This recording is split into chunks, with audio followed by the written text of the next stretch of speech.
Hi, how's it going, Mr. Smith? My name is Jack Shang. I'm with Data and Analytics Incorporated, and today we're just going to kind of break down what we did with your data, what you're paying us the big bucks for. So, kind of start off by breaking this data down into numerical and categorical. So, with categorical, we were able to really specify what each group, each gender, each academic group, we were able to really find either their ordinal or their nominal and basically break down there. And we came out with this clean data right here. And then we use this data to create tables and charts which can better explain what this means. So as you can see here, we broke it down with first categorical. So you have gender. We basically sorted out to two genders. Obviously, there are people who are the transgender community, but we opted to select just male and female for this data set because I felt like it was more logical.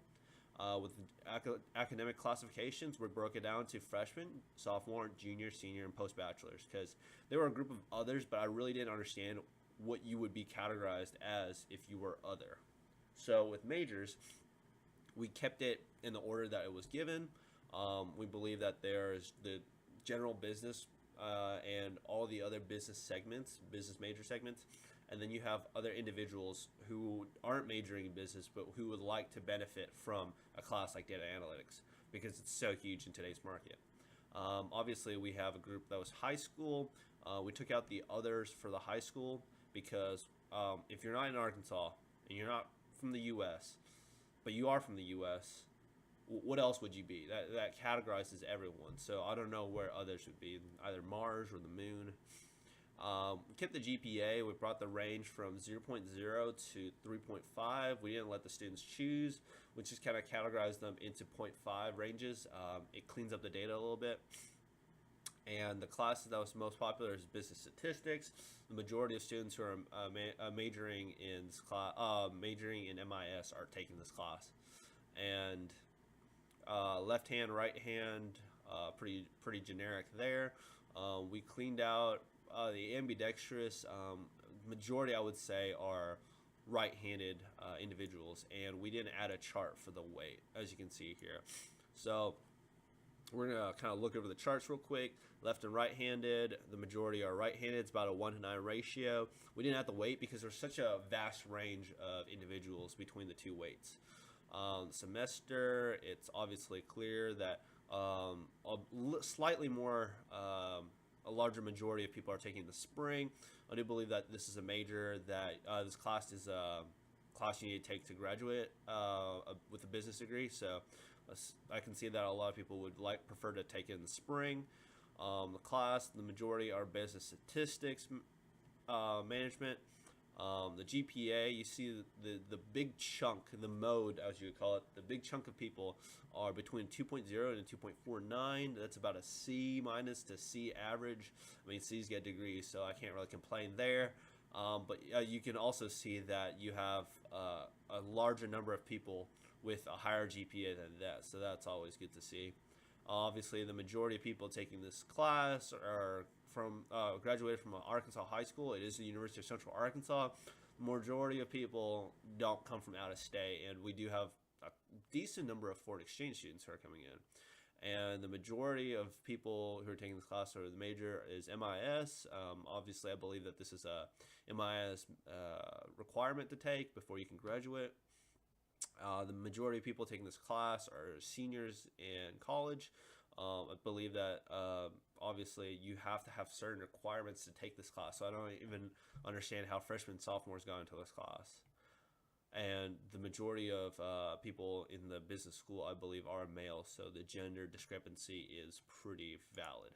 And then here we have the numerical data. I kind of compiled it and put it into charts for you to see, to visualize. We set obviously the skewness. This is just master's degrees of relatives, so you can see that the majority of people who have relatives, they don't have that high of like a advanced degree. Like they don't know, first of all, that many relatives to begin with, but you can see that the majority of them are in the lowest bin frequencies at a certain height. If you take a look at the relatives and the number of relatives they have, obviously it slowly gets smaller as you advance and progress in college education. The ring size, I'd say the generic ring size is about 8.